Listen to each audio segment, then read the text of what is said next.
itu kita diberikan otoritas untuk mengendalikan diri kita. Siapa yang merasa terkekang, tahu terkekang ya? Terkekang mengerjakan sesuatu. Ada nggak? Pengennya melaksanakan ini tapi ternyata yang dilaksanakan adalah itu. Pernah begitu nggak, Zahra? Kayaknya sih enggak, dari wajahnya enggak. Pengennya senyum tapi nggak bisa, akhirnya sad, sedih. Pengennya menangis, nggak taunya malah tertawa.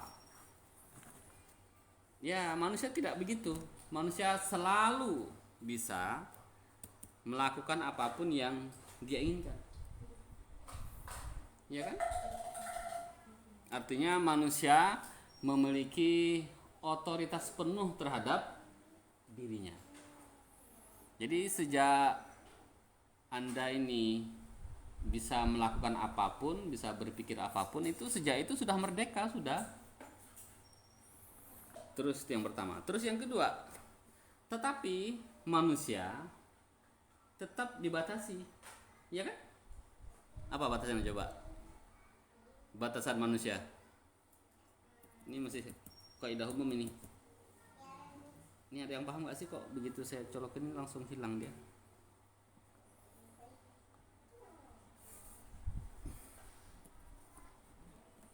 Apa batasan manusia?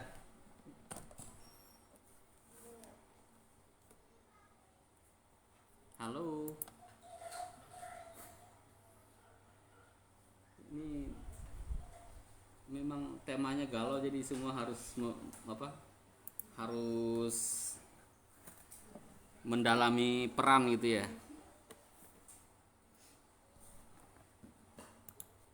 Apa batasan yang dimiliki oleh manusia kira-kira? Manusia terbatas nggak? Manusia terbatas nggak kira-kira? Rahil apa Rahel? Rahil sih? Rahil ya? Nah, manusia terbatas nggak? Ini apa batasannya kira-kira? Atau nggak terbatas manusia? Tidak terbatas gitu? Ya, terbatas sesuai kemampuan. Contohnya, semua udah sarapan apa belum nih? Halo, udah sarapan apa belum? Ini pendalaman perannya luar biasa ini. Sudah sarapan ya? Siapa yang hari ini sarapannya sesuai dengan yang dia inginkan? Betul-betul yang dia inginkan, dia rancang, dia pengen betul, dapat. Siapa? Coba. Berarti semuanya tidak ada sarapan yang sesuai dengan keinginan nih kayaknya. Pinginnya tahu ya dikasih tempe. Ya, gitu. Semuanya hari ini sarapan tidak sesuai keinginan. Ya. Paling susah ngomong sama orang yang diam ini. Ya. Ya, itu salah satu batasan. Kita makan sarapan pagi ini dengan sesuatu yang sangat kita inginkan. Pengen betul, ternyata dapat. Enak betul. Nah, sekarang pertanyaannya, contoh pembatasan. Seberapa banyak yang kau makan itu? Walaupun sangat diinginkan, walaupun sangat enak. Berapa banyak?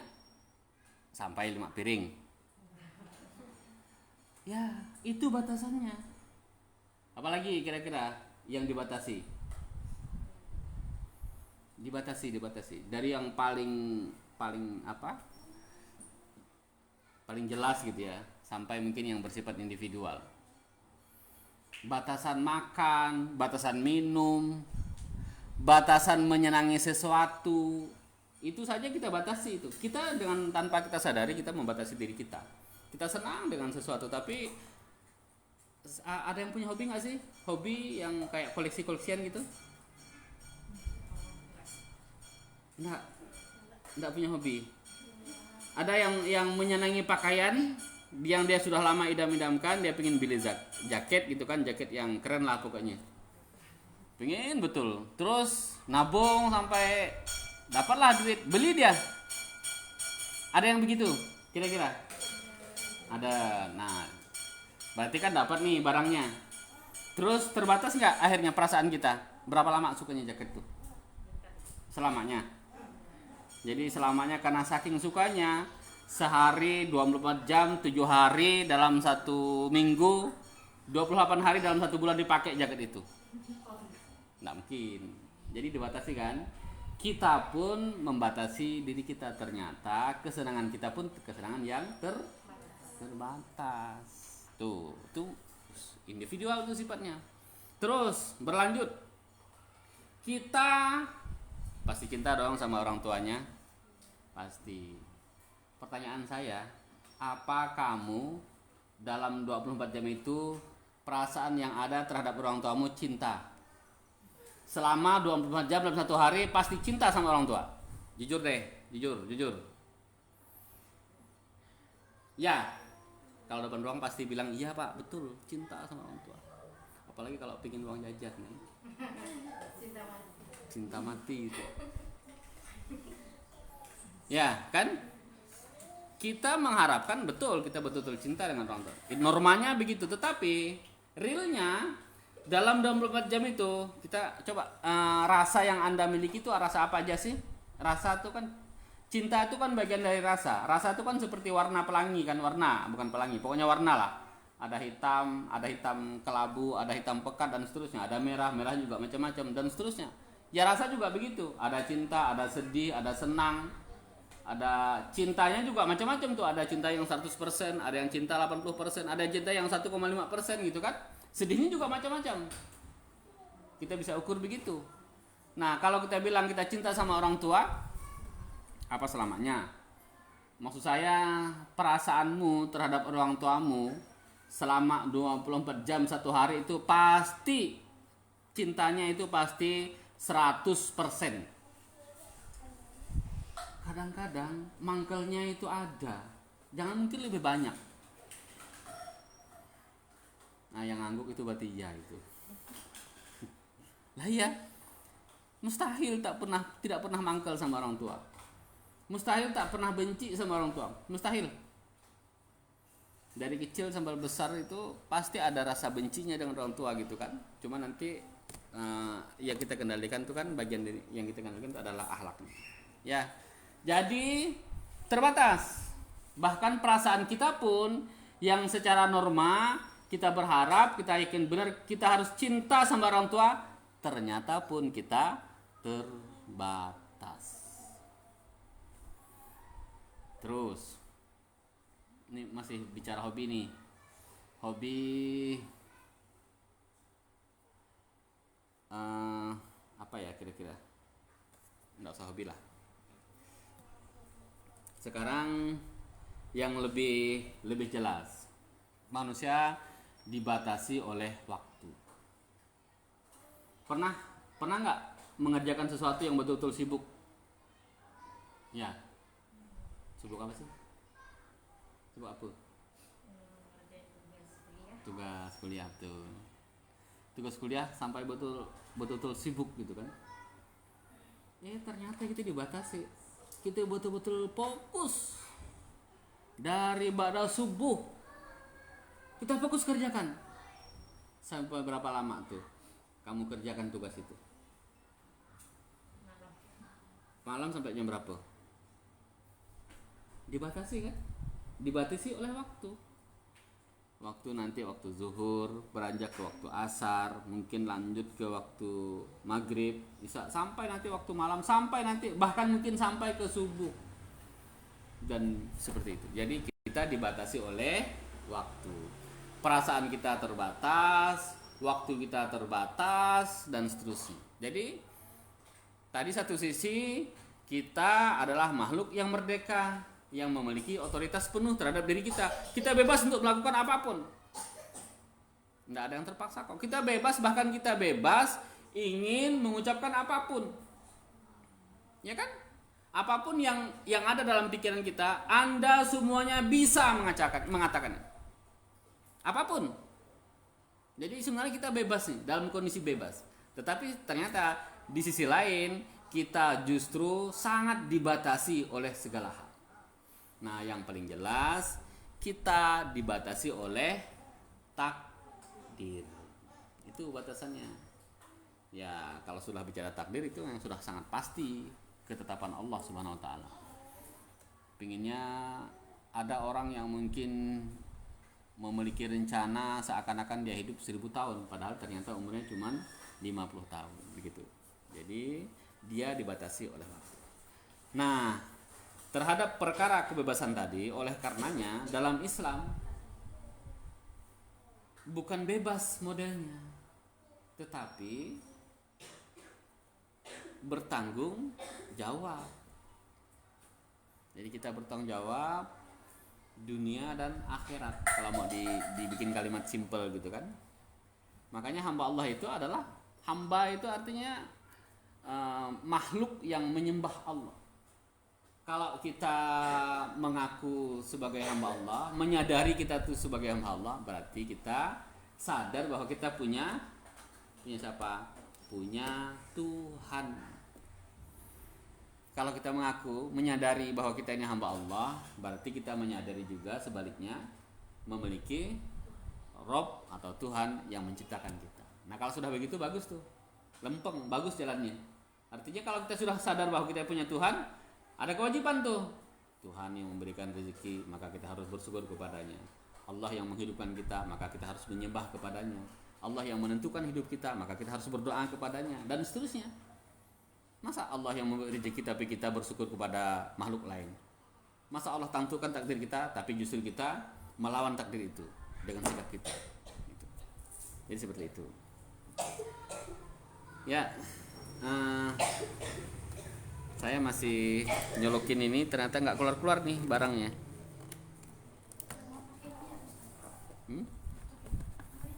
Ya, bisa tadi. Oh, laptop saya kenapa gini? Mungkin ininya HDMI-nya nih. Jauhkan ini mungkin.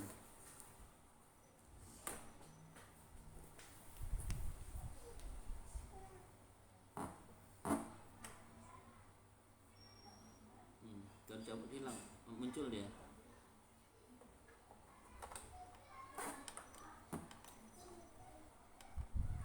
Boleh lah, siapkan ya.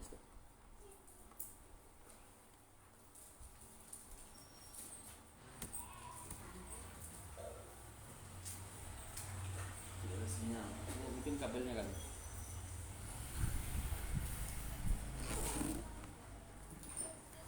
Pakai apa tuh? Pakai PGA aja.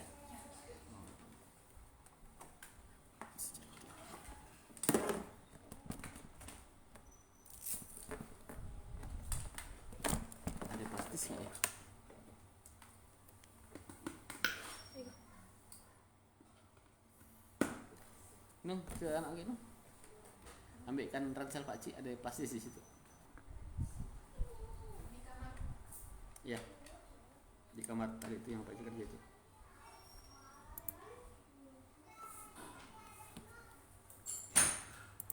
Itu flash disk Ustaz?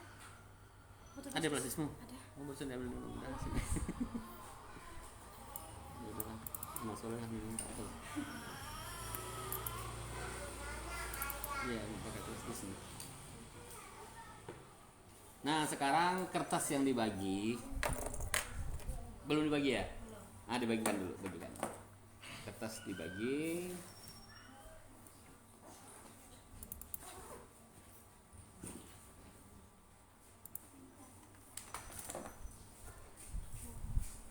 Mataku tak nampak ya.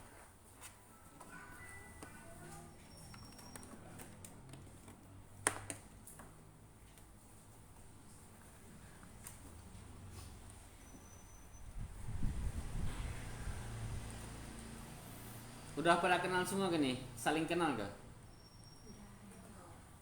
Belum saling kenal. Kalau lagi orientasi biasanya kan itu disuruh kenal sama teman-teman sebelahnya. Kenalan lah lo. Sambil kita nunggu-nunggu nih.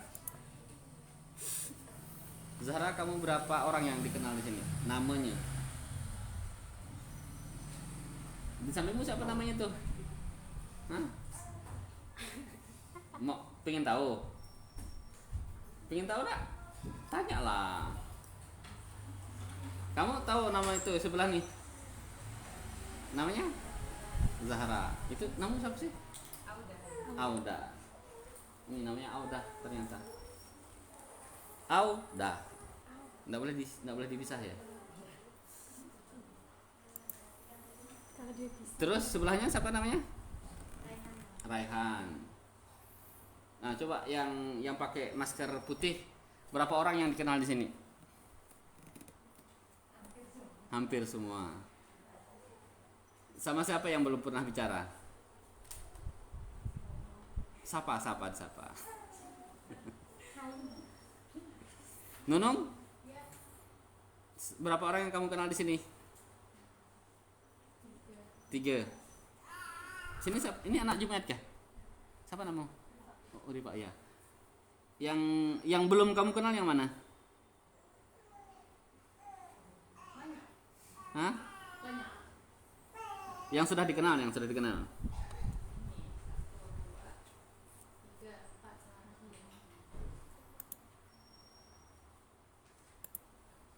Oke.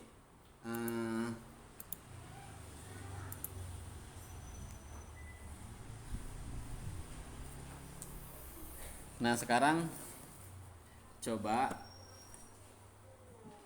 pegang pulpennya masing-masing.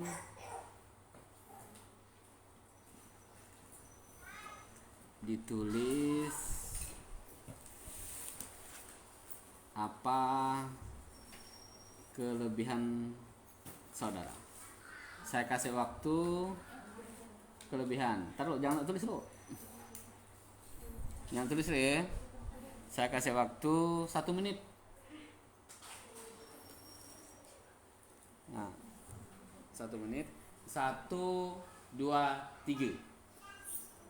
Serahlah pokoknya yang dimaksud kelebihan, terserah bagaimana awak menerjemahkannya.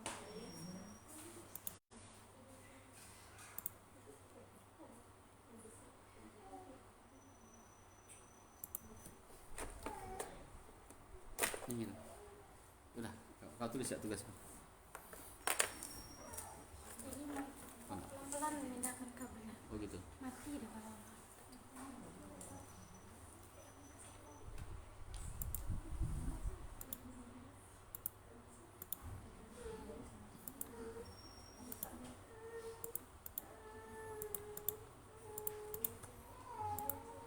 Waktu tinggal 10 detik.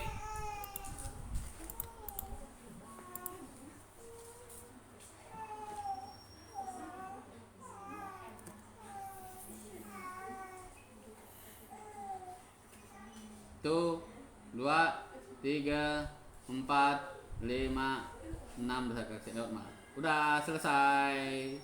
Pulpennya diangkat. Sekarang kertasnya dibalik. Sudah semua? Sudah? Nah, sekarang sebaliknya. Saya kasih juga waktu 1 menit. Tulis sebaliknya. Kalau tadi kelebihan, sekarang berarti kekurangan. Taruh. Ini. Kita hitung. 1, 2, 3. Mulai.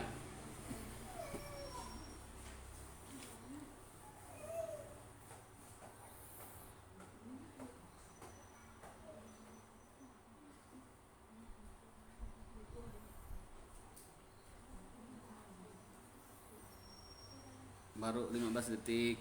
Tenang, masih lama.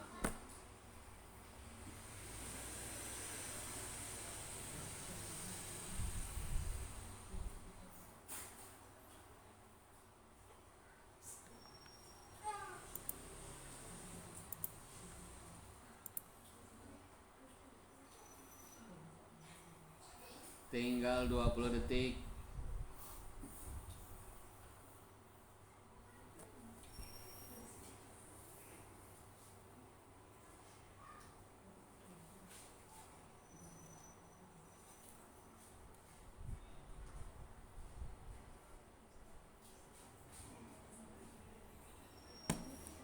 Tinggal 5 detik.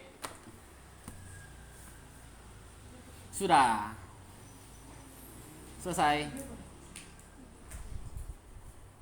Saya pengen tanya, coba dibalik kertasnya yang nilai positif tadi, nilai kelebihan diri. Siapa yang menulis 10 ke atas? 10 macam kelebihan diri. Tadi paham gitu kan? Pokoknya kelebihan diri itu sabar, nggak usah diterangkan sabarnya. Saya sabar gini, bukan begitu maksudnya. Sabar, pemaaf, umpamanya rajin dan seterusnya begitu. Jadi, nah sekarang siapa yang lebih dari 10? Atau 10? Jujur ya, ada? 8? 9? 9 ada? 9 butik, semacam? 8, tadi 9, 8 ya? 7? 8? 7? 7 enggak ada? Oke, kenapa? Enggak masalah. 6? Coba dihitung, 6, ada nggak yang 6? Atau jangan-jangan cuma nulis 1 aja kali ini? Iya. Berarti mungkin pertanyaan saya yang salah kali ya. Iya, menurut Anda tadi gimana itunya? Menurut awak nih, cuman 1 aja gitu, ya? Oh ya, berarti memang saya yang salah. Maksud saya tadi itu tulis kelebihan diri ya apapun, pokoknya kelebihan diri gitu. Masa sih kelebihan cuma 1? 2 ada yang 2 enggak? Ada yang 2? Oke, siapa yang 2? Ada ya? Ada. Yang 3? 3 ada. Yang 4? Jadi yang paling banyak itu 3. Berarti yang 1? Ada yang 1? Ada yang kosong enggak? Bukan yang kadang enggak punya pulpen ya.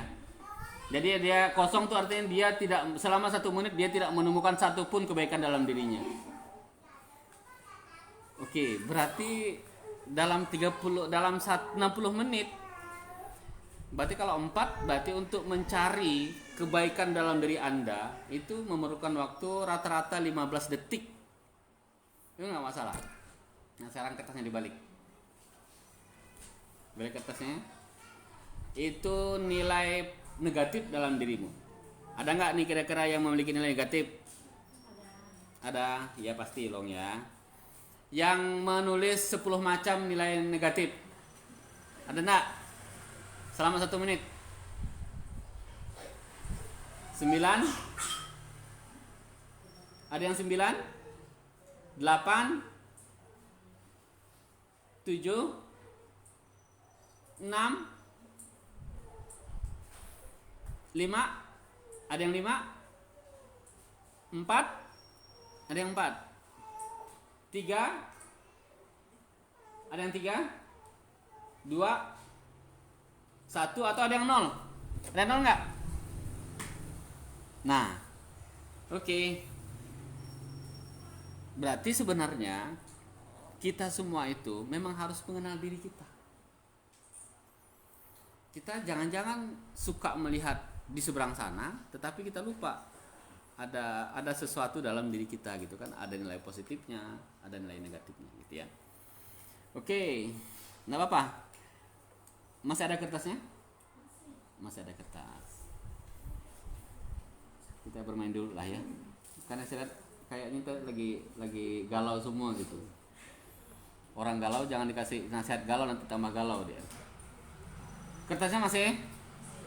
Kalau habis nanti dikasih lagi, disobek lagi.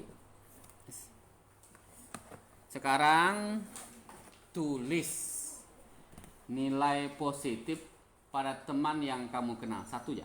Maksudnya 1 orang saja. Terserah nanti umpamanya yang dikenalkan banyak nih. Pilih 1 orang, tulis kebaikan dalam dirinya. Terserah berapapun. Teman yang di sini. Ya, teman yang di sini. Teman yang di sini. Siapapun. Jangan banyak-banyak, 1 orang aja. Nulis berapa macam yang ditulis, silakan sebanyak-banyak yang kamu kenal. Tulis sebanyak-banyaknya. Temanmu. Nah, kalau itu pakai kertas sendiri.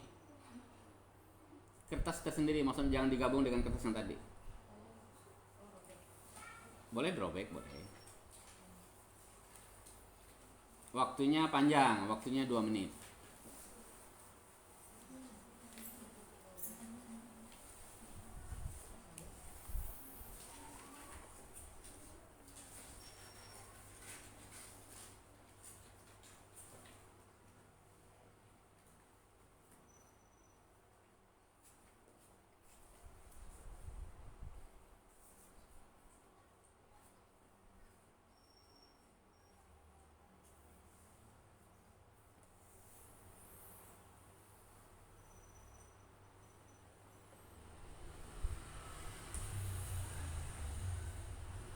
Baru 1 menit. Tulis sebanyak-banyaknya.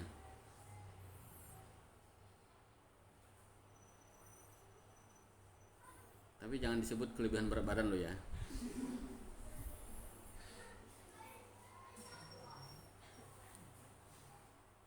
Itu bukan kelebihan itu.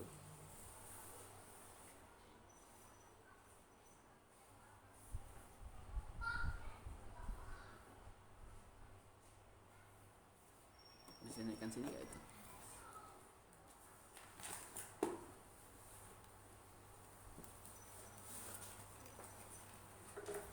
Berarti di kabel ini yang masalah ini. HDMI.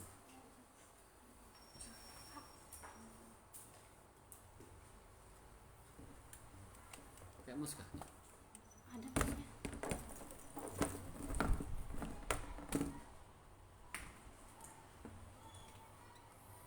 Waktunya tinggal 10 detik.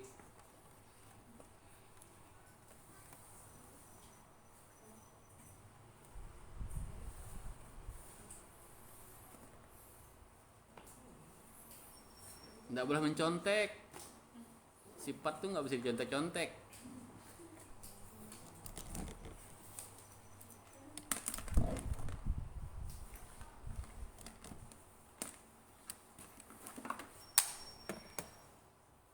Masih ada kecelupan ini. Di sebelah situ ada 2. 1. Pas 2. Sini.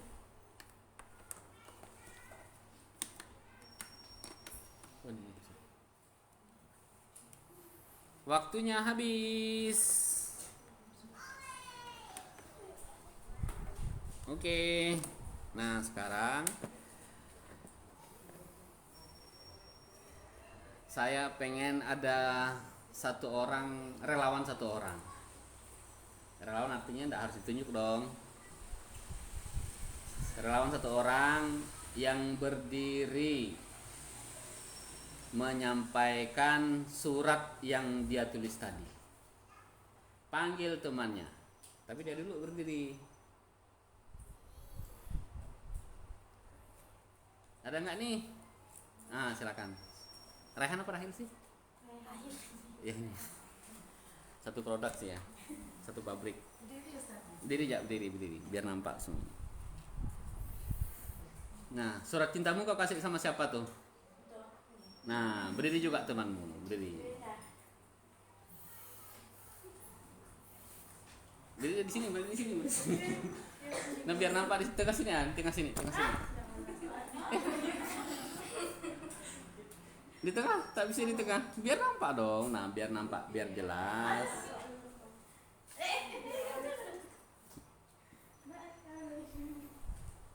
Mau dibaca ke? Boleh dibaca, boleh. Hah? Bacakan ya, bacakan. Indah bisa menerima nasihat saya, yang saya berikan dan selalu mendengarkan. Walaupun terus suka menyimak dan mendengar. Yang ditulis lah, yang ditulis. Yang tulis Ustaz. Bisa menerima nasihat yang saya berikan dan selalu mendengar dan menyimak kata-kata yang saya dengan baik, walaupun saya tahu dia suka atau tidak, dia paham atau tidak, dan dia tahu atau tidak, dan tidak suka menghujat saya dan menghormati saya. Siapa namanya itu? Indah. Senang nggak dibilang begitu? Alhamdulillah. Pernah nggak Rehan bilang gitu sebelumnya? Hah? Tidak tahu lah diingatkan. Nah, maksudnya pernah yang diucapkan seperti itu, yang dalam tulisan itu pernah yang kira-kira begitu? Tapi sekarang kalau dibilang begitu senang apa tidak? Senang, ya biasa-biasa aja atau ya malah nggak suka sih gitu. Mumpung lagi di sini, nggak diprotes kalau di sini ngomongnya. Ada ustadznya di sini masa. Antara senang sama bisa aja gitu. Oh ya, berarti ada nilai plus yang dikit lah ya. Nah sekarang ditambah Rayhan, tambah kau kasihkan suratmu gitu ke dia itu. Ah, dah. Oke, ntar lu jangan dulu. Nah, sekarang gimana ya? Masih sama seperti itu, Indah? Ya nambah dikit lah ya. Oke boleh duduk boleh duduk. Ada lagi yang kedua, relawan kedua yang ingin membagi rasa sama sahabatnya.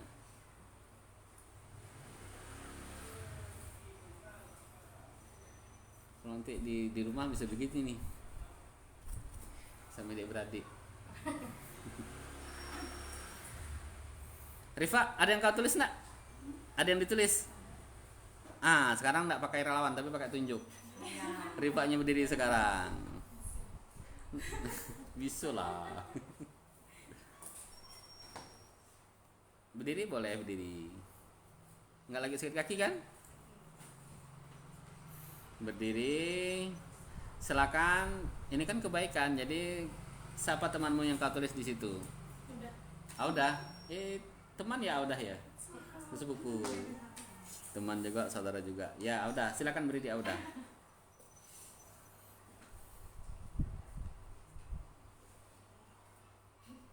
Jauhnya Kak. Ini nak ngasih surat cinta nih. Ya, coba dibaca. Rifa, dibaca coba. Orangnya percaya diri, Ya, terus. terus pintar, intelektualnya, akademiknya. Terus orangnya tuh mudah untuk aktivitas teliti juga. Terus orangnya tuh Dibaca itunya. ini sesuai. Sesuai. Oh, berarti hafal dia, hebat. Orangnya tuh apa namanya? Kalau bingung mau bertanya. Oh, gitu. Ini gimana sih namanya? Enggak cuma diam. Terus tekun juga. Tekun. Mudah mengingat sesuatu. Ingat. Habis sudah. Udah. Suka dibilang begitu. Dibilang sama orang dibilang tekun, dibilang rajin, dibilang pengingat dan seterusnya. Suka dibilang seperti itu. Malu malah ya. Kalau dibilang sebaliknya suka nak? Belum tahu kan belum pernah. Ya kalau kita ingin mengukur apakah kita suka atau tidak, kita bisa lihat kebalikannya. Kalau kita tidak tahu apakah saya sedang suka apa enggak sih, dibilang rajin. Coba kalau orang bilang malas, kamu malas, suka apa tidak? Kalau kita tidak suka, berarti sebenarnya kita menyukai dibilang rajin gitu ya. Oke, kasihkan pindayanmu kepada Audah. Kamu nilai sama siapa? Audah. Berarti investi benar deh berdua nih. Sekalian lah kau baca itu.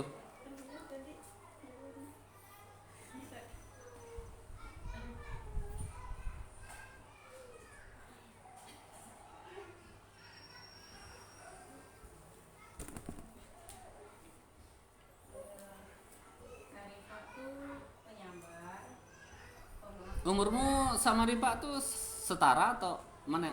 Beda. Siapa yang kakak yang mana? Oh gitu. Ya. Lanjut. Karifah tuh sabar, pemaaf, orangnya juga tidak mudah emosi, suka memasak, Suka masak. Wah, seru nanti. bisa ngomong bayi, Apa? Menimang bayi. Menimang bayi. urus bayi, Oh iya, rajin bagus. juga di rumah, di kuliah. Orangnya juga hemat, apa adanya dan hidupnya qanaah. Alhamdulillah. Dikasihkan. Mau nggak nerimanya tuh? Oke, dah duduk. Mau nama lagi? Ada lagi satu? Ngomong-ngomong itu sampai jam berapa nih? Jam 10 kan? Mau nambah lagi? Cukup kah? Cukup ya? Tapi nggak cukup, masih nambah lagi satu. Sekarang dari dua hal tadi itu, maksud saya dua sampel tadi, dua teman-teman relawan yang maju ke depan, apa hikmahnya? Apa bagusnya kalau model begitu? Apa nilai positifnya? Dari tadi itu menyampaikan perasaan kita pada teman kita tentang kebaikan dirinya, atau mulai dari awal lah menilai seseorang dari nilai kebaikannya. Apa positifnya kita berbuat seperti itu? Ya, menyenangkan hati teman kita. Oke, yang kedua terus semuanya wajib jawab loh ya. Banyak nih. Pikiran lebih positif. 2 orang jawab. Yang ketiga apa? Dapat merangkul, lebih merekatkan. Oke, yang keempat. Terus siapa lagi? Dapat jatah satu jawaban. Apa hikmahnya? Mumpung masih sedikit nih, nanti kalau sudah banyak makin susah nyarinya.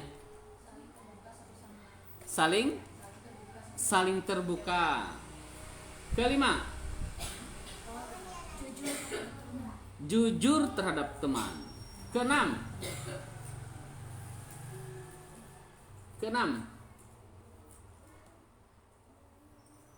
makin susah loh, makin belakangan nih. Ayolah, menambah rasa sayang. Ketujuh tadi ya. Ketujuh berarti. Ketujuh ya sekarang. Sekarang ketujuh. Apa lagi?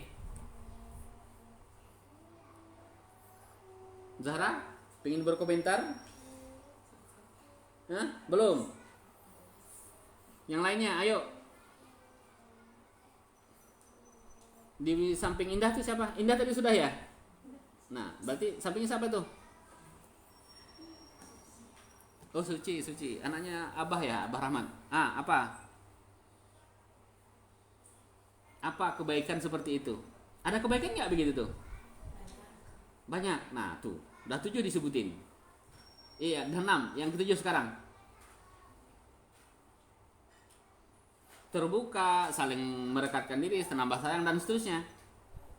Saya juga lupa tadi apa yang disebutin.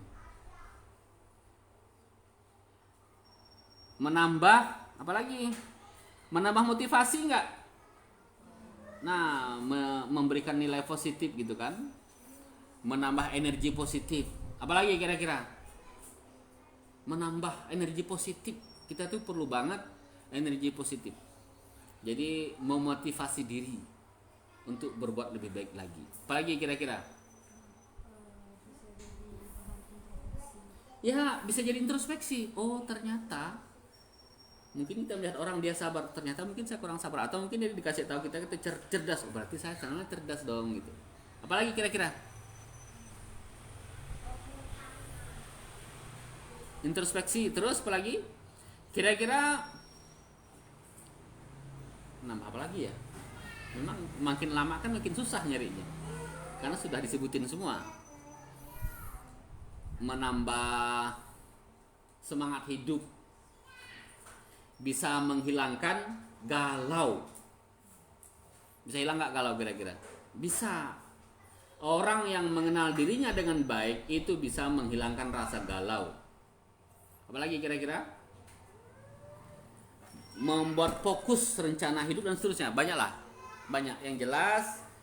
Kalau kita melakukan hal-hal yang positif, energi positif itu pasti akhirnya juga mendapatkan hal-hal yang positif. Nah, kita baru langsung lanjut ke materi.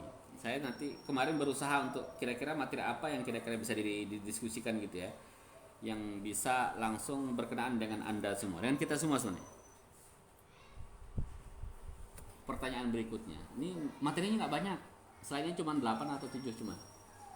Apakah Anda bahagia? Bila dari wajahnya kalau ngomong dia begini ini nampak tak bahagia nih. Bahagia apa tidak sih? Jawabannya cuma 2, ya atau tidak. Apakah Anda bahagia? Jawabannya datar ya. Maksudnya kalau dia bilang enggak, nanti kena tanya ya, apa yang enggak bahagia gitu kan. Nah, sekarang berikutnya, menurut Anda, masing-masing memberikan jawaban. Bahagia adalah, saya kasih waktu 10 detik. 1, 2, 3. Bahagia adalah menjalani sesuatu yang kita suka. ditulis sebenarnya. Jawabannya udah kena tahu kan sama orang lain tuh. 10 detik. 1, 2, 3, 4, 5, 6, 7, 7,5, 8, 9, selesai. Ya, mulai dari yang paling ujung sana. Yang mama mungkin enggak nulis kali ya. Tidak apa-apa. Menurut versi mama muda, kira-kira bahagia adalah jangan tanya nanti bahagia hari ini apa bahagia untuk selamanya Ustaz, atau jangan tanya. Pokoknya bahagia adalah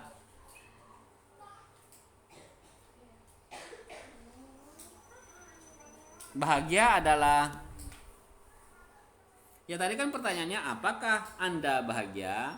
Lantas kita lanjutkan yang berikutnya. Menurut definisi Anda, bahagia adalah apa, mama muda? Bahagia adalah anak sehat gitu ya. Saya bantu jawab ya lah. Anak sehat ya bahagia. Terus lanjut yang kedua. Bahagia adalah yang sampingnya. Ditulis, ini tuh yang dibaca. Enggak nulis kah? Oke, nanti PR. Yang di sampingnya. Apa tulisanmu, jawabanmu? Bahagia adalah melakukan apapun yang diinginkan. Oke, mantap. Yang berikutnya. Bahagia adalah mantap. Lanjut. Bahagia adalah menjalani hal yang diinginkan. Oke, lanjut. Nyaman. Lanjut. Bahagia adalah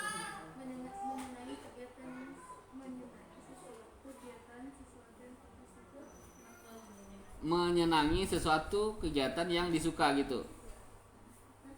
Melakukan atau mendapatkan itu kali ya, mendapatkan hal yang disuka gitu. Apa sih tadi jawabannya? Ya pokoknya itulah. Lanjut, bahagia adalah Sesuatu atau hal yang bisa membuat kita senang. membuat kita senang. Bahagia adalah tahu tujuan hidup dan tahu jalan untuk mencapai tujuan. wah, itu sangat sangat visioner. Bahagia adalah berhasil mencapai impian. Oke. Bahagia adalah Merasa puas terhadap apa yang sedang kita targetkan. puas terhadap apa yang ditargetkan. Bahagia adalah lapang waktu, lapang pikiran. Kalau saya sih bahagia adalah lapang kebun juga. Bahagia adalah target hidup tercapai. Bahagia adalah tercapai. Kalau saya tanya lagi berikutnya tadi yang ke atas tuh, do you happy? Nah tadi kan terjemahannya udah masing-masing dibikin tuh. Jadi sekarang ada yang belum dapat target, berarti belum bahagia nih. Ada yang sudah dapat melakukan hal yang disenangi, berarti sudah bahagia. Ada yang belum dapat melakukan hal yang disenangi, berarti belum bahagia. Begitu ya. Berarti kalau kembali ke definisi Anda masing-masing, kira-kira bahagia enggak hari ini? Bahagia semua, walaupun belum dapat yang diinginkan gitu ya, tetap bahagia. Oke, berarti terjemahan bahagia itu macam-macam. Oke. Nah, kenapa kita perlu tahu bahagia? Karena seringkali orang tak bahagia itu karena dia salah mendefinisikan bahagia. Contoh sederhana, menurut Anda, orang yang tadi bercita-cita untuk punya mobil, katakanlah mobil Fortuner, anggaplah mobil mahal gitu ya. Dia 10 tahun mentargetkan tahun sekian saya akan punya mobil Fortuner. Pada saat yang sama tercapai, mobil itu dia beli. Bahagia nggak dia? Ternyata belum bahagia. Dia masih ada lagi yang ingin dia kejar. Dia ternyata menargetkan, oh kalau begitu ternyata Fortuner sama aja dengan apa aja, cuma agak tinggi dikit deh. Dia targetkan dia harus punya mobil yang lebih mahal lagi. Begitu seterusnya. Nah kira-kira menurut saya ini orang bakal bahagia nggak seperti ini? Kalau dia mendefinisikan begitu, susah mau berbahagia.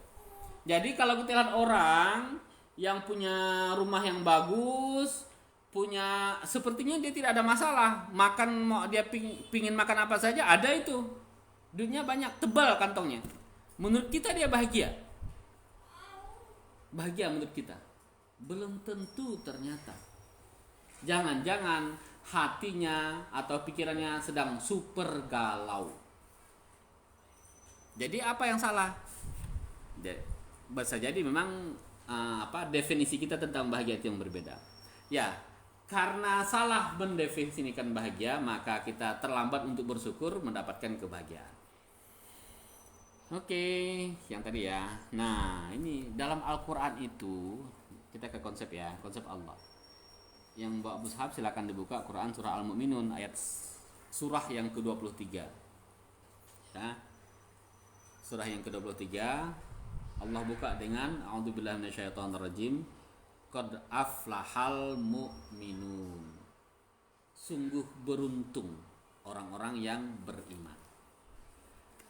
Dalam bahasa Arab itu sebenarnya falah itu adalah kebahagiaan sebenarnya. Jadi yang dimaksudkan di sini sungguh berbahagia orang yang beriman. Nih coba bagaimana Allah memberikan definisi tentang kebahagiaan. Coba dilihat dari 1 sampai 6 ini kebahagiaan apa? Apa yang terdapat dari 1 sampai 6 ini? Sebelum kita urai, sebelum kita bahas secara ringkas satu persatu. Kalau mau saya kategorikan 2, ini dari 1 sampai 6, ini apakah tergolong sesuatu yang kita dapat atau sesuatu yang kita buat? Ya. Saya tanya lagi nih, dari 1 sampai 6, ini apakah tergolong sesuatu yang kita dapat atau sesuatu yang kita buat? Nah, konsep Allah, bahagia itu orientasinya adalah amal. Konsep Allah. Kebalik toh, kalau kita tuh sering gini dong. Kalau kita itu suka melihat hasilnya, begitu kan? Sorry, maaf yang sudah punya suami ya, maaf sekali. Kita itu dapat uang dari suami 100.000. Yang kita nilai itu angka ada 4 butik, ada 5 butik di situ. Iya. Ya bukan hanya istri, kita juga, anak juga begitu. Dikasih sama orang tuanya, hari ini dikasih sama orang tuanya 50.000, padahal yang dia minta 60.000. Yang dia nilai itu ada angka 5 dengan 0 ada 5 di situ. 4 bukan 5, sorry. Kalau 5 berarti 500. Ya enggak? Betul kan? Iya kan? Itu hasil. Anda sedang menilai angka hasil. Padahal di sisi Allah itu kalau angka hasil itu nothing. Tidak ada apa-apanya. Orang Allah punya kok.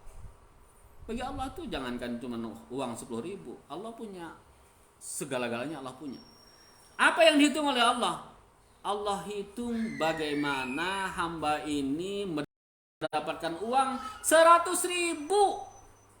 Itu Allah hitung. Coba sekarang Anda juga begitu. Kita juga begitu. Ketika dapat uang 50.000, kamu hitung itu bagaimana bapakmu, bagaimana orang tuamu gitu kan, bagaimana atau mungkin dia istri, bagaimana suamimu mendapatkan uang 100.000 ini, apa saja yang dia curahkan untuk mendapatkan uang itu amal. Nah, pertanyaan saya sekarang, kalau kita ingin bersyukur, kita melihat yang mana? Kalau kita ingin menjadi orang bersyukur, kita lihat yang mana? Melihat angka atau melihat proses? Proses. Jadi mulai sekarang berubahlah untuk berorientasi pada amal dan proses. Proses itu identik dengan amal. Berubahlah seperti itu. Kalau kita sekarang melihat proses, saya sangat yakin kita itu akan menjadi orang yang tidak mudah galau. Allah itu melihat kita dengan amal. Kita seringkali lupa dengan proses betapa sulitnya orang memberikan nafkah kepada kita dengan segala proses yang dia ikuti, betapa sulitnya itu, tetapi kita hanya menilai dia dengan uang 50.000 yang dikasihkan ke kantong kita. Cukup dengan itu. Kan? Ya. Oke. Jadi ini kesimpulan besar dari 6 hal ini. Nah, sekarang kita urai, kita bahas satu persatu. Yang pertama, ternyata orang yang berbahagia itu orang yang punya kualitas full dalam berinteraksi kepada Allah. Saya sangat yakin di ruangan ini semuanya kita adalah yakin betul Allah itu ada. Ya apa tidak? Ya dong, itu pertanyaan bodoh dong kalau kita katakan kamu tidak percaya dengan Tuhan. Itu pertanyaan bodoh di kita yang seperti ini. Iya kan? Pasti kita yakin.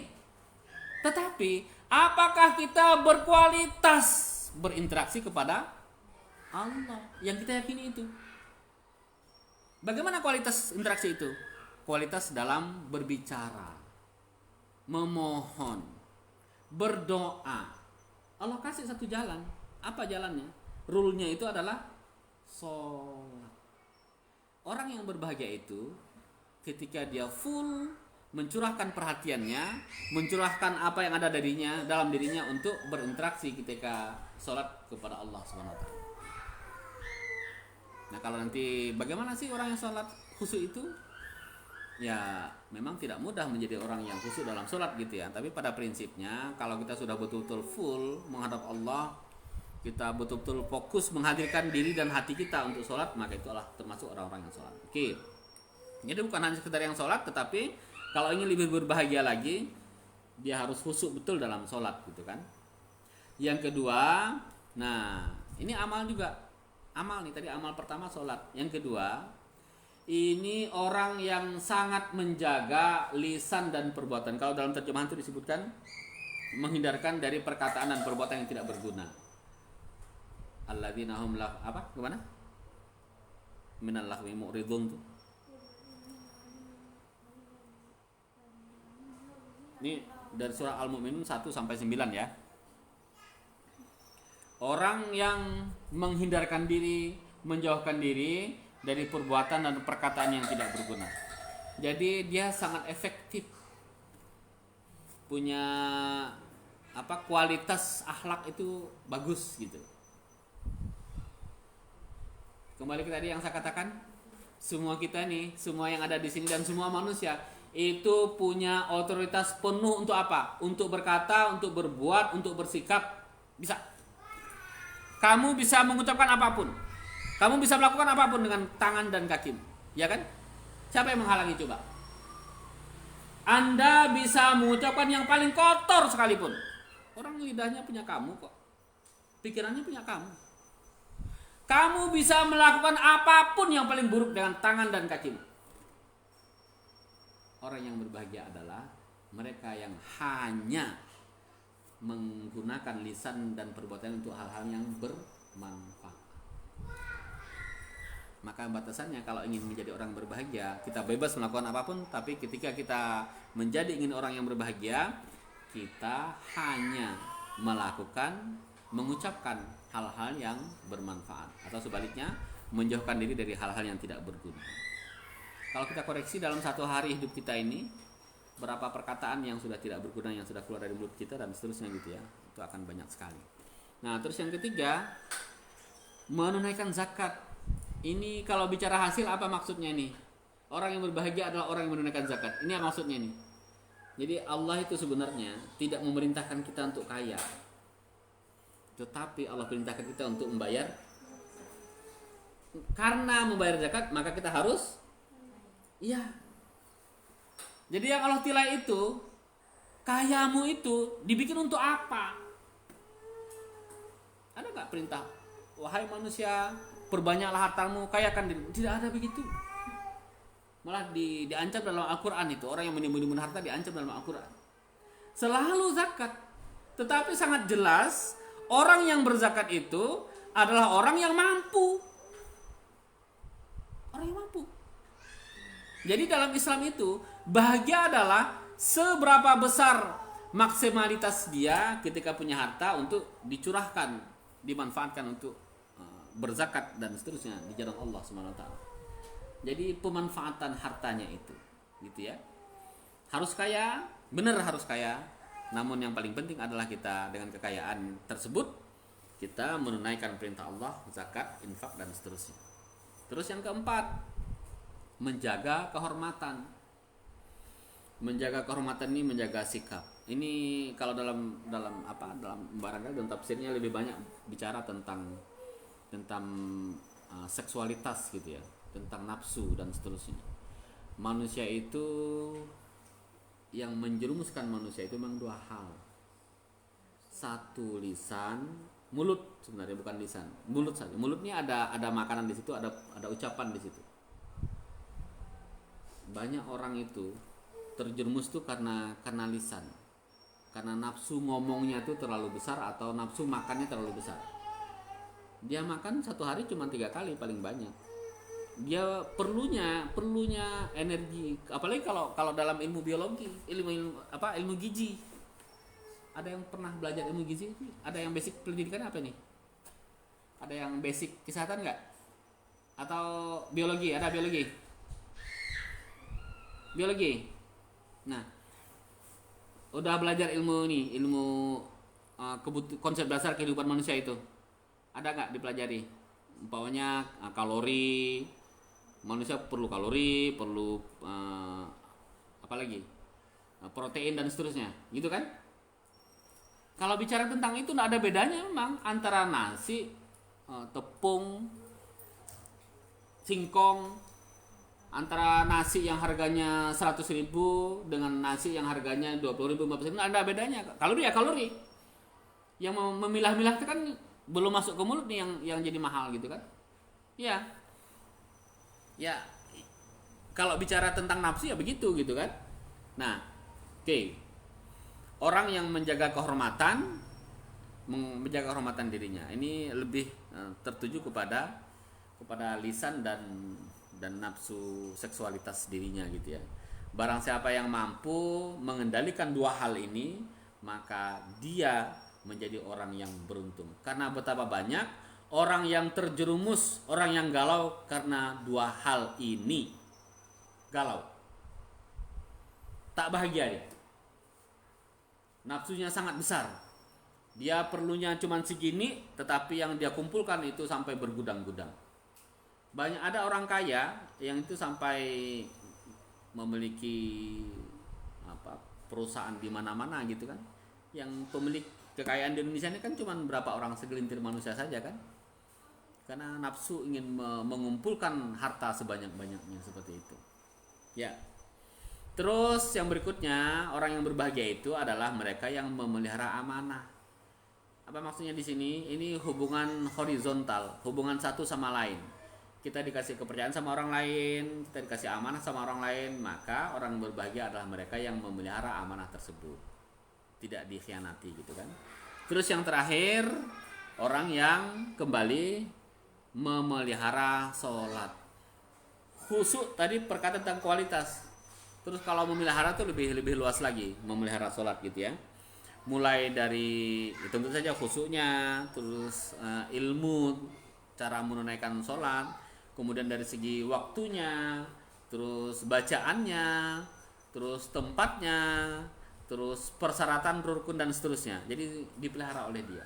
Kalau ingin berbahagia, maka pelihara sholat. Nah, galau. Tadi kita tentang konsep bahagia, sekarang tentang galau. Anda galau? Saya pun susah mau menerjemahkan galau itu apa sih sebenarnya. Makanya tanda tanya tuh. Galau tanda tanya. Galau ini bahasa anak muda nih. Apa galau tuh? Galau adalah kegundahan hati. Nah, ini ada lagi pertanyaan nih. Galau adalah kegundahan hati. Apa lagi kira-kira? Galau adalah pikiran kosong. Galau enggak? Tiba kayak blank gitu. Takut? Galau? Khawatir? Kecewa? Marah? Marah itu sudah perasaan ya. Sedih? Terus kalau untuk lebih jauh lagi mungkin merasa kayak ada yang mengganjal dalam hati, kayak dikejar-kejar gitu, susah tidur, mual-mual. Ya bisa karena galau itu, mual-mual. Sakit mah, masuk ke kamar nangis, galau. Tak malas berkomunikasi sama orang lain. Nah, ternyata banyak terjemahan galau tuh ya. Galau. Akhirnya saya mengartikan seperti ini. Galau adalah dirimu sedang tidak baik-baik saja. Kalau sedang baik-baik saja bukan galau. Ada resah, gelisah, marah, kecewa, sedih, kosong, bimbang, dan lain-lain, banyak sekali. Sampai mungkin nanti kosong dan seterusnya. Nah, lanjut. Penyebab galau. Pertama, faktor eksternal. Ini yang harus kita harus kita perhatikan benar. Sikap dan perilaku orang lain maksudnya, Orlani, tidak sesuai dengan yang kita harapkan. Ya apa tidak? Bisa nggak jadi galau? Ada sifat, sikap, perbuatan orang lain yang tidak sesuai dengan kita. Pernah menjumpai seperti itu? Orang terdekat pernah? Yang ingin saya tanya, kalau ada orang lain yang sikap perbuatannya tidak sesuai dengan kita, apa yang harus kita lakukan? Yang jelas galau gitu.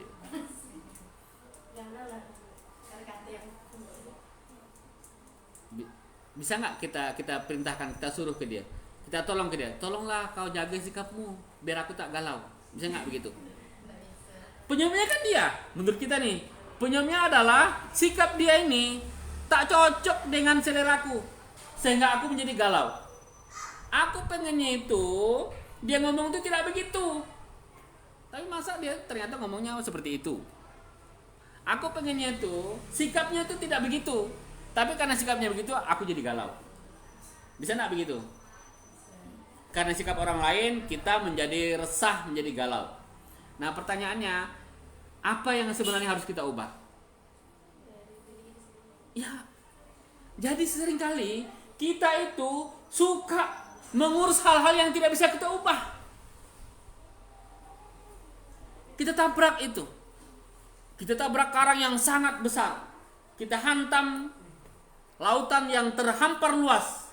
Padahal sebenarnya yang harusnya berubah itu adalah kita. Makanya ilmu untuk menghadapi orang seperti ini, bagaimanapun bentuk orangnya, apa ilmunya? Dua hal. Satu, adaptasi. Yang kedua, toleransi. Tiba-tiba masuk ke asrama. Kalau anak yang dulu pesantren ya, pernah yang pesantren di mana nih? Masuk ke asrama. Beda dong di rumah dengan asrama. Tiba-tiba menemukan teman yang menyakitkan perasaan benar. Ternyata memang dia punya karakter begitu. Kalau kemudian kita berhasil menerima dia sebagai teman, berarti kamu dapat ilmu, satu ilmu. Hebat itu. Karena sebenarnya kalau berapa orang sih orang di muka bumi ini? Di Indonesia sajalah, kita sebut Indonesia itu ada 270 juta barangkali manusia. 300 juta manusia di Indonesia, berarti ada 300 juta cara orang bersikap. Kalau di rumah kita itu ada 10 orang, ada 10 macam cara orang bersikap. Coba bayangkan, kalau kita menuntut yang 10 orang itu harus bersikap sesuai dengan keinginan kita, maka stres tak mungkin bisa. Jadi apa yang harus kita ubah? Kita harus beradaptasi, kita harus toleransi. Jangan-jangan kesedihan kita itu berasal dari diri kita. Kalau teman masih nggak seberapa, Anda bisa menghindar. Teman masih bisa begitu, tapi itu sebenarnya perilaku yang salah. Kamu tidak belajar. Begitu ketemu orang yang suka marah, Kamu belajar bagaimana caranya tidak menyinggung dia. Dapat pelajaran satu, cara berkomunikasi. Seringkali orang marah itu karena salah berkomunikasi. Kamu ketemu sama orang yang mudah sekali tersinggung, kemudian kamu belajar bagaimana caranya bersikap, berbuat yang tidak membuat dia mewek, baper.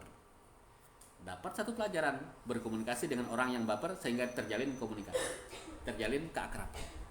Ketemu sama orang yang cuek luar biasa, kamu berkomunikasi bagaimana caranya, kamu dapat ilmu bagaimana caranya menghadapi orang yang cuek sehingga kamu bisa mendapatkan perhatian dari dia. Cuek tuh hebat loh. Bagaimana cara bertahan di tengah-tengah hantaman badai orang memiliki persoalan yang sangat banyak. Caranya bagaimana? Agar bisa bertahan tidak stres. Cuek. Cuman kalau cueknya kebangetan juga bahaya juga. Lah iya. Orang yang cuek itu adalah orang yang paling gampang berada di mana-mana. Nggak peduli dia kok. Cuma nanti tidak mudah dapat teman juga dia. Cuek. Tetapi dia paling gampang tuh. Paling gampang dia duduk, paling gampang dia berdiri, paling gampang dia eksis di satu tempat yang dia inginkan. Dia cuek kok. Anda dapat ilmu cara mendapatkan perhatian dari orang yang cuek. Satu ketika ketemu sama manusia yang luar biasa kasarnya, Anda dapat pelajaran baru bagaimana caranya mempertahankan diri sehingga tidak mudah baper. Kalau itu yang didapatkan, kalau nanti kamu keluar kemana-mana, hebat ini orang, kuat dia. Dia memiliki ilmu menghadapi apapun. Dari mana dapatnya? Dari pelajaran adaptasi dan toleransi. Sukses bergaul ya begitu. Makanya nanti satu ketika kalau kita tersinggung sama orang lain, sebelum kita menilai dia, nilai dulu dirimu. Jangan-jangan sebab kamu menangis yang 3 hari 3 malam itu bukan dia, tetapi kamu. Tadi itu mungkin terlalu baper, mungkin tidak memikirkan orang, mungkin bla bla bla dan seterusnya. Akhirnya kita dapat ilmu baru kan, ilmunya bagaimana cara bertahan, bagaimana cara berbuat, bagaimana dan seterusnya, bagaimana cara beradaptasi dengan orang yang seperti ini. Kita tidak bisa mengubah orang lain, setidaknya seperti itu. Walaupun dia nanti bisa berubah, ya bisa jadi. Tetapi kita bisa secepat kilat mengadaptasikan diri kita menghadapi lingkungan yang ada. Jadi faktor nomor 1 nih, faktor eksternal itu sebenarnya ilmu. Oke. Faktor kedua, rapuh.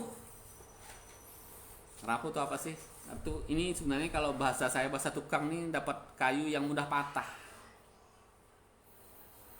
Sebenarnya ini kayu ini besar sekali ukurannya. Ternyata begitu kita pegang langsung patah, tekulai dia patah. Sebenarnya masalah itu tidak harus membuat dia menangis. Yang lain ketawa kok dia mah. Tetapi karena dirinya rapuh maka dia, yang salah siapa?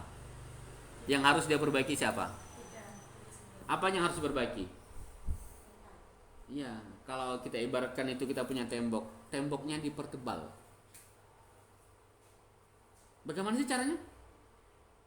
Nah, ini saya pengen bilang begini. Semua punya perasaan dong. Ada yang bisa mengendalikan perasaan? Ada nggak? Tiba-tiba, maaf nih, kita anggaplah ada 3 rasa gitu ya. Sedih, cinta, benci. Hari ini aku ingin cinta betul dengan bestiku. Bisa nggak? Tak bisa. Perasaan kan? Atau hari ini aku ingin mempraktekkan ilmu marah. Hari ini aku ingin marah betul sama kawanku. Bisa nggak? Atau tiba-tiba begini, hari ini aku ingin bersedih deh.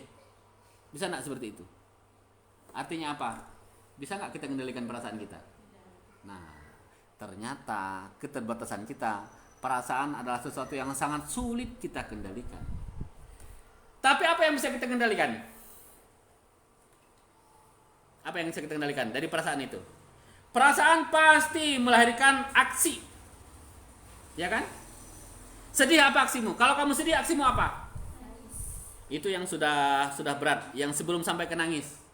Kamu malas berbuat kan? Malas ngomong kan? Malas senyum kan? Nggak bisa senyum, padahal senyum tuh bisa. Orang nangis tuh bisa senyum? Bisa, paksa saja. Coba aja, latihan. Lagi nangis, senyum aja sebentar, nggak usah lama-lama. Lama-lama nanti jadi gila dia. 1 detik ya senyum, bisa. Nah itu tandanya kamu bisa mengendalikan aksinya. Itulah yang dipelajari. Kendalikan aksimu, maka kamu akan kuat dengan sendiri.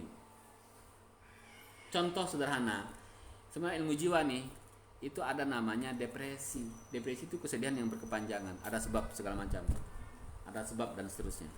Caranya bagaimana? Salah satunya, itu yang paling penting bahkan, caranya adalah kamu kendalikan aksimu dengan depresi. Kamu depresi? Ya, tertekan saya. Kenapa? Karena laptopku hilang. Sedih sekali. Yang kamu kendalikan dirimu, kamu tetap beraktivitas seperti biasa. Itu yang pertama. Aktivitas seperti biasa, walaupun semalas apapun dirimu. Saking sedihnya malas mau ngapapun. Tapi kalau pingin move on, maka lakukan aktivitas seperti biasa. Apa contoh aktivitas biasa? Bukan yang biasa dulu. Aktivitas yang kamu cintai, sorry. Yang pertama, aktivitas hobi. Itu level pertama. Lakukan aktivitas hobi. Umpamanya, saya kalau setiap hari Rabu mesti bersepeda. Lakukan itu. Walaupun kamu sedang sedih, lakukan. Itu yang kamu bisa kendalikan. Yang kedua, lakukan aktivitas biasa. Nah, itu lebih berat lagi. Apa itu? Karena orang yang depresi itu, kalau dia sudah jatuh pada depresi sedang, dia sudah meninggalkan 2 aktivitas. Orang depresi sedang tuh, tandanya. Jangan-jangan di sini nanti ada pernah mengalami depresi seperti itu. Apa itu? 2 dia tinggalkan. 1, dia tinggalkan aktivitas yang dia cintai. Yang kedua, dia mengurangi aktivitas sehari-hari. Mengurangi, bukan meninggalkan. Apa contoh aktivitas sehari-hari? Biasanya dia itu makan 3 kali. Tapi karena lagi sedih, males makan, dia kurangi. Biasanya dia itu kalau pagi-pagi nyuci piring, tapi karena lagi sedih, dia tinggalkan nyuci piring. Dia sebenarnya sudah jatuh, kalau menurut ilmu jiwa, sudah jatuh pada tahap depresi tingkat sedang. Caranya bagaimana biar tidak depresi? Lakukan saja. Dengan sendirinya nanti depresimu hilang. Kalaupun tidak hilang, kesedihanmu itu kembali seperti sedia kala. Kembali pada titik normal. Karena kesedihan itu terjadi berkepanjangan. Karena manusia itu sangat suka membuat drama. Yang hilang ini kan laptopmu toh. Tapi kenapa kayak engkau sedang kehilangan nyawa? Yang hilang kan cuma duit 50.000. Kenapa pikiranmu sampai seperti hilang 1 juta? Apa yang terjadi? Pikiran ini suka membuat drama. Bagi orang yang dapat musibah besar, kehilangan istri atau kehilangan suami, lalu dia berpikir, wah kalau begitu saya tidak bisa makan nanti. Karena selama ini yang beri nafkah kepadaku adalah suamiku. Kalau begini, kalau saya tidak makan berarti nanti saya akan mati. Kalau begitu berarti mending saya mati dulu deh. Siapa yang membuat drama itu? Dirinya. Coba sekarang masuk ke dalam pikiran kita masing-masing, lihat apa yang terdapat dalam dirimu. Jangan-jangan banyak sekali drama yang kamu bikin. Hebat benar pula itu. Sampai kau menyimpulkan bahwa akan jadi begini. Karena sesuatu yang terjadi faktanya cuma segini, kau bikin drama sampai nanti kamu mengira-ngira akan terjadi 5 atau 7 langkah ke depan. Yang buruk pula itu. Padahal sebenarnya fantasi diri itu, harusnya itu fantasi diri itu digunakan untuk tadi nih, kata Zahra apa itu? Zahra, meraih mimpi. Alangkah luar biasanya kalau drama itu kamu bikin, kamu konsep untuk apa? Untuk meraih target mimpimu. Itu hebat. Memangnya orang bikin pesawat itu dari apa sih? Tiba-tiba dia bikin pesawat? Enggak. Dari drama, fantasi di otaknya. Memangnya orang bikin lampu ini langsung jadi? Enggak. Itu hasil ada seseorang yang mencetuskan, Kemudian ada yang mempraktekkan segala macam, nanti sampai ribuan kali dia praktek sampai jadi itu. Begitu manusia begitu. Semakin banyak kamu punya drama positif dalam dirimu, itu semakin bagus. Kalau saya ubah bukan drama kali ya, mungkin fantasi, imajinasi. Semakin imajinatif, itu berarti kamu bisa memikirkan ke depan, menjadi manusia yang visioner. Tuh. Ya. Oke. Jadi jangan rapuh. Kalau terasa seperti rapuh, maka perkuat benteng. Dipertebal semen tuh. Oh ternyata memang wajar sih rapuh, semennya tipis. Udah, diperkuat semennya. Laksanakan aktivitas seperti biasa, mencoba untuk lebih kuat dan seterusnya. Yang ketiga, nah ini penting sekali. Manusia itu suka tidak sabar dengan rencana Allah. Saya pengen tanya, menurutmu yang terbaik itu, menurutmu yang terbaik untuk dirimu adalah sesuatu yang kamu rancang? Betul apa salah? Yang terbaik untuk hidupmu adalah sesuatu yang kamu rancang? Salah kan? Tapi kenapa memang kita suka kecewa dengan rancangan kita? Nggak jadi rancangan kita hari ini.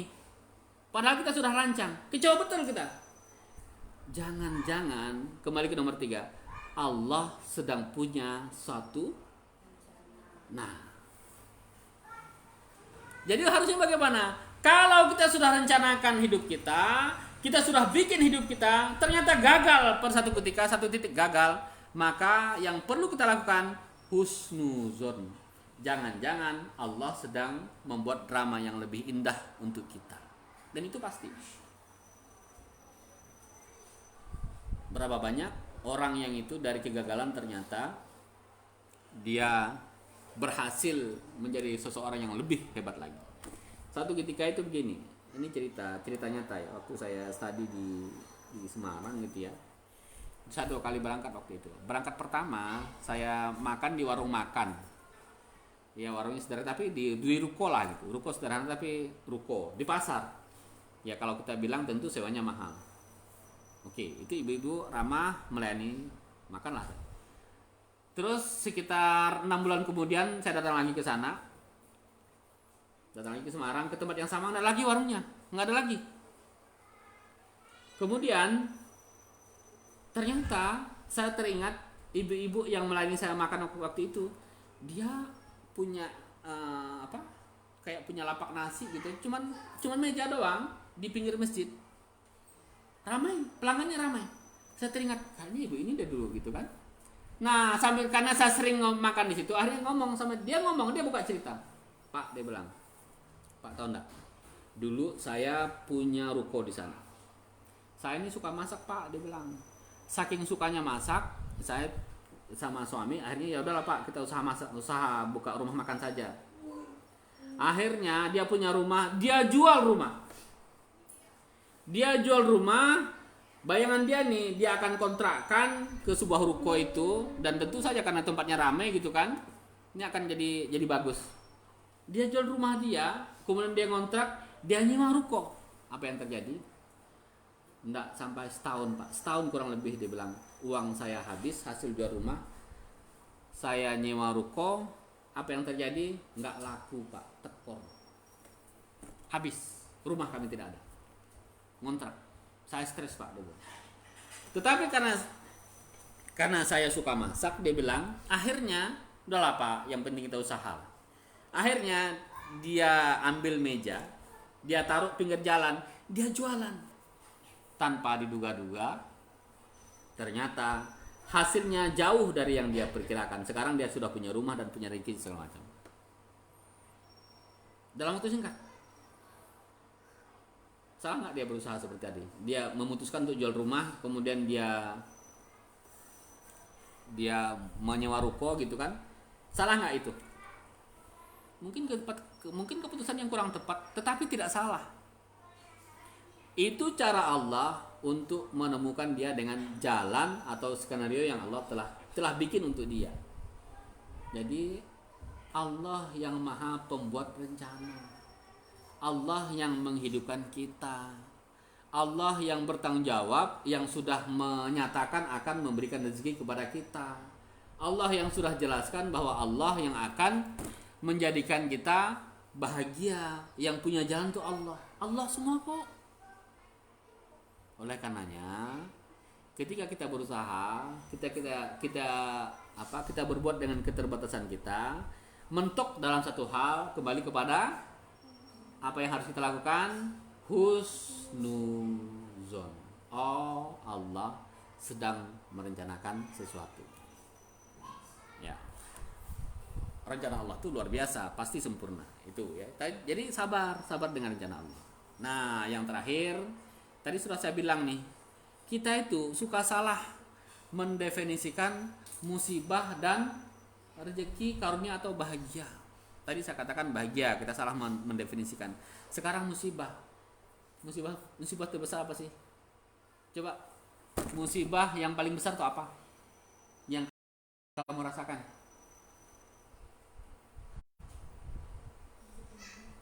Musibah yang paling besar apa kira-kira?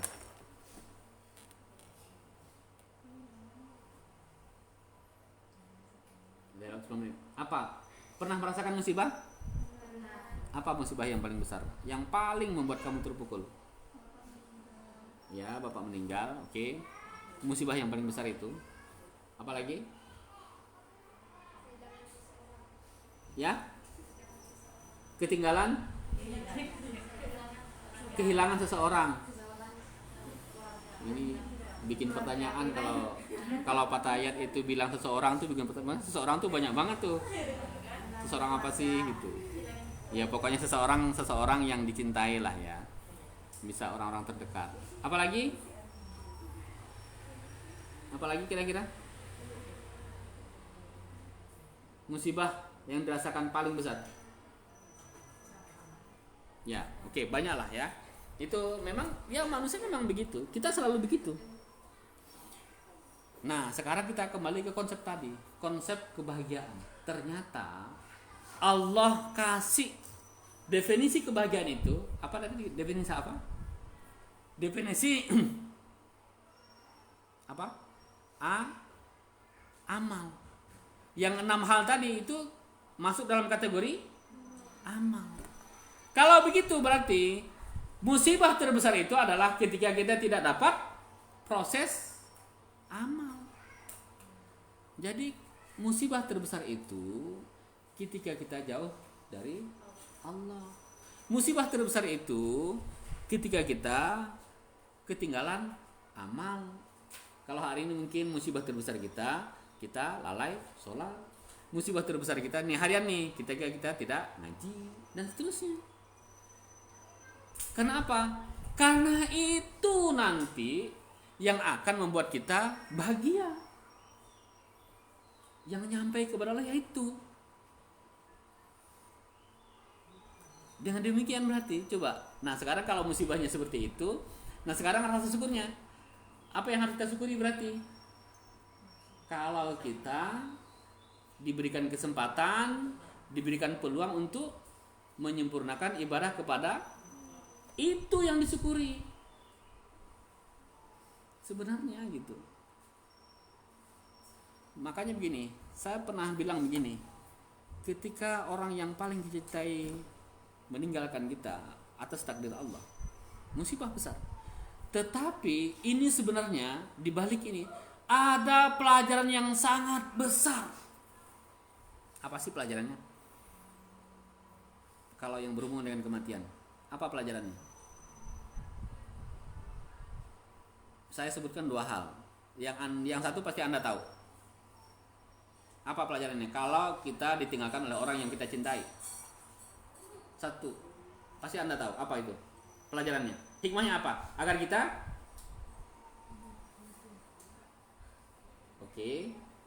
orang yang sangat kita cintai meninggal. Agar kita iya kan? Itu pelajaran yang pertama. Tapi menurut saya itu pelajaran yang kedua. Yang pertama apa? Ikhlas. Ya oke. Berarti banyak lah ya. Terus apa yang pertama sekali? Yang pertama. Yang paling dasar, paling asasi. Apa? Sadar milik Allah. Oke, hampir mendekati. Sadar semuanya Ya, kalau orang yang paling kita dipanggil oleh Allah, kita belajar satu hal, nerimo. Kata orang Jawa, nerima apa? Takdir. Tak mudah nerima takdir itu. Karena sejak awal kita sudah tahu Allah Maha menetapkan takdir. Sejak kecil kita sudah tahu itu. Ada 6 rukun iman. Kalau kita tidak iman kepada yang ke-6, maka kita kafir hukumnya. Apa itu? Tidak percaya, tidak iman kepada takdir Allah. Kan begitu kan? Nerimo takdir Allah. Allah yang takdirkan. Kalau Allah yang takdirkan, terima. Emang Tuhan ya begitu kok. Tuhan itu kan memutuskan, menciptakan, memutuskan, mematikan, menghidupkan. Udah. Kapan, dimanapun, siapapun, bagaimanapun kita mencintainya, tidak ada hubungan dengan itu. Ini berhubungan dengan hak Allah mentakdirkan sesuatu. Jadi yang pertama itu nerimo. Sebelum Anda sabar, nerimo dulu. Tidak mungkin Anda sabar kalau Anda tidak terima. Tidak mungkin. Begitu orang yang paling dicintai dipanggil oleh Allah, bagaimanapun asbabnya, maka kita terima. Ya Allah memang maunya begitu. Wes, ya maunya Allah kok. Sebenarnya sama. Nerima, ternyata kita lahir dari seorang ibu bernama Sipulana. Nggak bisa nyesal kan? Kenapa sih kok aku lahir? Coba aku lahir dari orang, mamanya orang Rusia. Kalau hidung kan mancung sedikit. Umpamanya begitu. Nggak bisa. Sama itu, takdirnya sama. Maunya Allah gitu kok. Ngapa sih aku lahir kok jadi laki-laki? Aku kan pengen perempuan. Nggak lembut tangannya. Nah, maunya Allah gitu kok. Nerima takdir Allah. Itu yang paling penting. Dan saya kira ilmu ini sangat basic, tetapi ternyata kita tak mudah langsung spontanitas nerima keputusan Allah. Nah, mulai sekarang belajar nerima. Coba, nah sekarang gini, memang mudah kita langsung hilang sedihnya. Bisa nggak? Saya katakan tadi, kita tidak bisa mengendalikan perasaan. Bisa nggak mengendalikan perasaan sedih? Pokoknya aku tidak ingin sedih kalau ditinggal mati oleh orang tua aku. Nggak bisa. Apa yang bisa kamu kendalikan? Bahkan nangis tidak bisa kamu kendalikan. Yang bisa kamu kendalikan, kamu tidak memukul-mukul ketika menangis. Kamu tidak berteriak-teriak ketika menangis. Itu bisa kamu kendalikan. Yang Rasul perintahkan begitu, jangan meratap. Tidak ada perintahnya, jangan sedih. Susah itu. Kalaupun yang dimaksud la tahzan, itu maksudnya adalah agar kita jangan menampakkan kesedihan yang membuat kita jatuh pasarannya, menyebarkan energi negatif. Nah, yang bisa kita kendalikan adalah kembali ke tadi, aksinya. Itu bisa kita kendalikan. Kita bisa mengendalikan aksinya, meskipun kita tidak bisa kendalikan apa yang terdapat dalam hati kita. Tetapi kita sangat yakin aksinya kita kendalikan, insya Allah akan memperkuat hati. Orang yang memiliki hati yang kuat itu berasal dari aksi yang kuat. Kamu lihat pernah orang yang sangat tangguh, itu karena dia dari awal memang dia sudah sabar. Dia kendalikan dirinya. Padahal mungkin hatinya luar biasa sedihnya, tapi dia bisa kendalikan apa yang keluar dari apa yang nampak di permukaan gitu kan. Nah, oke.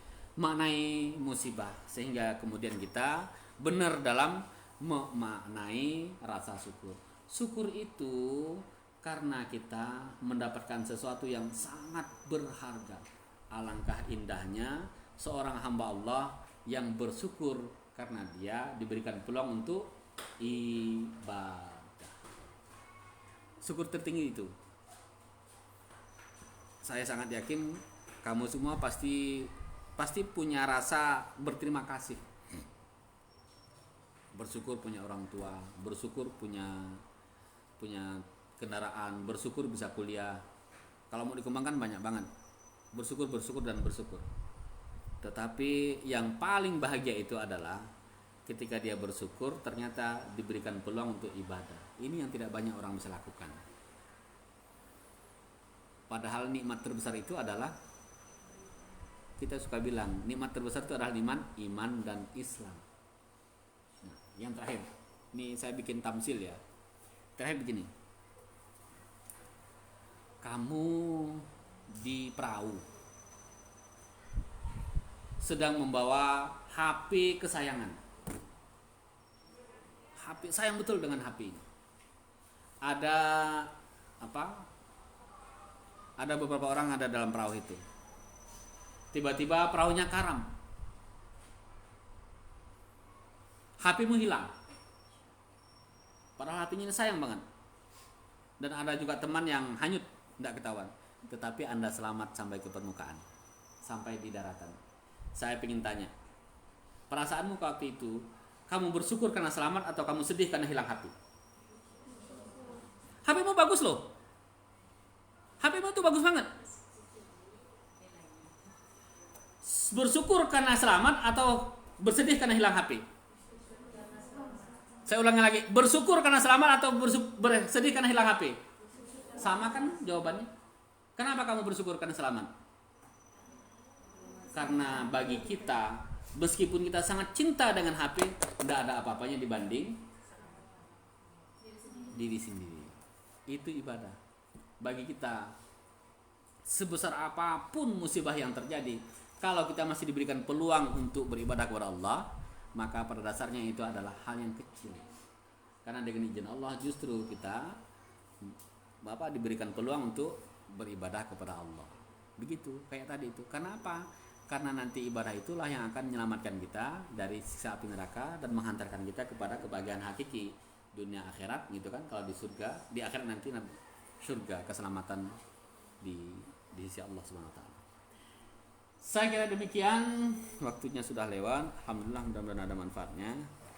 Boleh diskusi sedikit? Assalamualaikum warahmatullahi wabarakatuh.